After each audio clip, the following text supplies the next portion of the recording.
Bismillahirrahmanirrahim. İmam Buxari rahimahullah'ның Al-Adabul Mufrad namlıq adab axloq haqidagi hadis kitobining darsimiz davomida bugun 41 bab.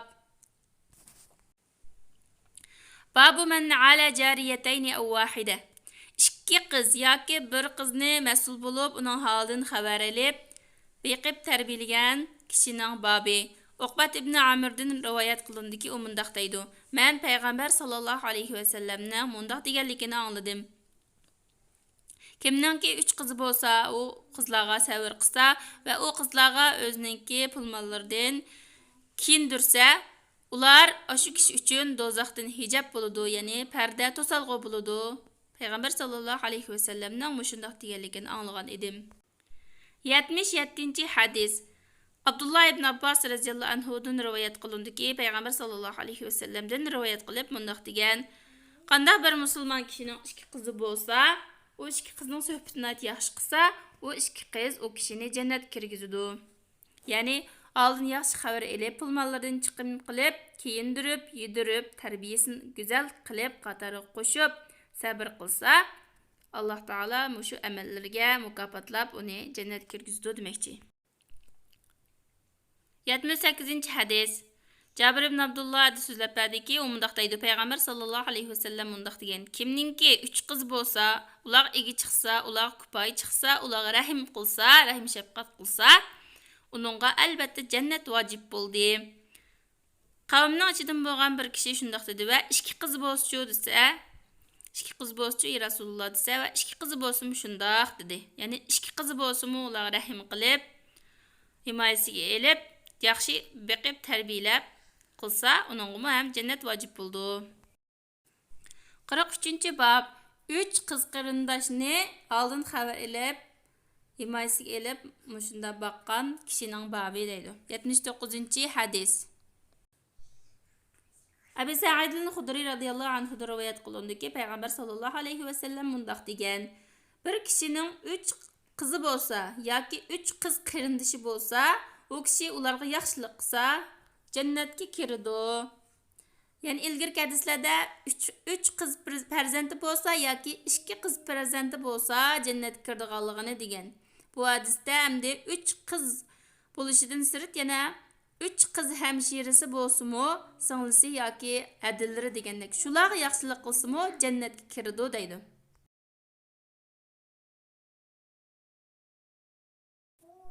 43-bab. O'zining qaytarilgan qizining holidan xabar olgan kishining fazilati deydi. Ya'ni yo'ldoshidan, eridan ajrashib ketib, uyisiga qaytib kelgan, ota-onasining qishiga qaytib kelgan qiz bola demoqchi. 80-hadis. Payg'ambar sallallohu alayhi va sallam Suraqa ibn Jushumga mundaq dedi: "Men sana sadiqlarning eng kattasini ko'rsatib qo'yaymi yoki sadiqlarning eng kattasidan bo'lgan bir amalni ko'rsatib qo'yaymi" dedi. Shundan keyin u kishi shundaq ey Rasululloh degandan keyin payg'ambarimiz sallallohu alayhi va sallam shundaq dedi: "Sana qaytarilgan sening qizing, uning sendan boshqa kesib qolguchi yo'q. Mushu qizingga yaxshilik qilsang, mush eng afzal sadiqa, eng ajri katta sadiqa" demoqchi. 81-hadis. Yana Suraqa ibn Jushumda payg'ambar sallallohu alayhi va sallam unga "Ey Suraqa" deb hadisning oxiri shunga o'xshash. 82-hadis. Miqdam ibn Ma'di Karibdan rivoyat qilindiki, u payg'ambar sallallohu alayhi va sallamning mundaq deganligini anglagan: "Sen o'zingga yedirgining u sen uchun sadaqa bo'ladi, sadiqa bo'ladi. Farzandingga yedirgining u sening uchun sadaqa bo'ladi. Va ayolingga yedirgining u ham sen uchun sadaqa bo'ladi. Xizmatkoringga yedirgining ham sen uchun sadaqa bo'ladi." Mana bu hadis deyilgandek islom dini nima degan go'zal din a?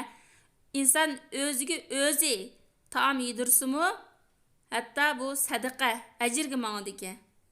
Ya'ni Alloh taologa texim yaxshi ibodat qilishni maqsad qilib, numush yegan uzuqum orqali badanimga uzuq bo'lsa, kuch bo'lsa, ibodatlarimni yaxshi qilma deydigan bir niyatni qilib olsa, o chaqda ajri texim katta bo'ldi. Yoki badanimning menda haqqi bor, badanimni Alloh taolo menga omonat qilib bergan jismimni, bu omonatni yaxshi saqlashim kerak degan maqsadda yedirsangizmi ham o'zingizga sadiq bo'ldi degan gap. Farzandingga yedirgining sadaqa dedi. Farzandning mayli u to'y qilishdan burungi farzand bo'lsin yoki to'y qilib ajrashib ketgandan keyin ota-onasining qishig'iga yenib kelgan farzand bo'lsin, buni ayrimidi. Ya'ni ilgirki hadislarni kuchlantirish uchun Buxoriy rahimahulloh bu hadislarni keltirgan. Ya'ni farzandning har qanday farzandning yedirgining sadaqa, ya'ni yo'ldoshidan ajrashib ketib qaytib kelgan taqdirda ham sen uni yomon ko'rib ajrashqanlik sababidan uni yomon ko'rib uningga ich og'ritmay rahimsizlik qilib tashlab etmagan demakchi. Ondan keyin xizmatkoring yedirgining sadaqa o'ziningki demakchi o'g'ni kishi o'zining xizmatkoriga yedirgin albatta sadaq bo'lgan yerda albatta yo'ldoshidan ajrashib ketgan bo'lsa-mu, yo'ldoshidan ajrashib ketib kelgan qizga yedirsa-mu, u chaqda u albatta afzalroq sadiq bo'ldi dedi. 44-bab bir kishiki qizlarning o'limini umid qilishni yomon ko'rdi deydi. Abdullah ibn Umar rivoyat qilindiki, ma'lum bir kishi uning qishi dedi. Uning qizlari bor bo'lib, ularning o'lishini umid qildi. O'lib ketgan bo'lsa bu qizlarim degandek shunday bir gapni qildi-da, Abdullah ibn Umar raziyallohu anhu g'azablandi va ularga sen rizq beramsa dedi. 45-bab babul valadi mabxalatun majbanatun. Bala farzand degan bexil qilib qo'yg'ichi va qo'rqinchoq qilib qo'yg'ichi debdim. Aysha radhiyallohu anha shundoq dediki, Abu Bakr radhiyallohu anhu bir kuni mundoq dedi. Alloh bilan qasamki, zamin ustida men uchun Umardan bek suyumlik bir kishi yo'q dedi-da, an chiqib ketgandan keyin yana qaytib kelib Aysha radhiyallohu anhaga shundoq dedi. Ey qizim, men boya qanday qasam qildim degandan keyin Aysha radhiyallohu anhu deydi, men uningga shunday dedimki, shu deb bayatin degan qasmini shu gaplarni deb berdim. Shuning bilan Abu Bakr radhiyallohu anhu unda dedi. Ömer ibn Xattob men uchun eng aziz, a'azzu alay va farzand alvat, ya'ni qalbga eng yaqin. Başta eng suyumlik, eng yaxshi ko'radigan kishim Ömer radhiyallohu anhu deb bo'lib, keyin gapini o'zgartib, men eng aziz farzandim mening qalbimga eng yaqin, eng suyumlik debdi. 85-hadis. İbn-i Abi Nu'min'den rivayet qilindi ki, umdaq deydi. Men Abdullah ibn Umar radhiyallohu anhu'ning yanida edim. Shundan bilan bir kishi uningdan pashining qani haqida so'rdi. Ya'ni ihrom bog'lagan ihramli holatda pashi o'ltarsak bo'lamdi, bo'lmamdi deb so'ragandan keyin, "Sen qayerdan?" dedi. "Men Iroq ahlidan bo'laman" degandan keyin, qaranglar buning gapiga. Menden pashining qani haqida so'raydi. Vaholanki ular payg'ambar sallallohu alayhi va sallamning farzandini o'ltagan, ya'ni Husayn radhiyallohu anhuni navrisini o'ltagan. Men payg'ambar sallallohu alayhi va sallamning mundoq deganligini anglagan. Hasan va Husayn bu ikkisi dunyodan bo'lgan mening rayhonlarimdir deganligini anglagan.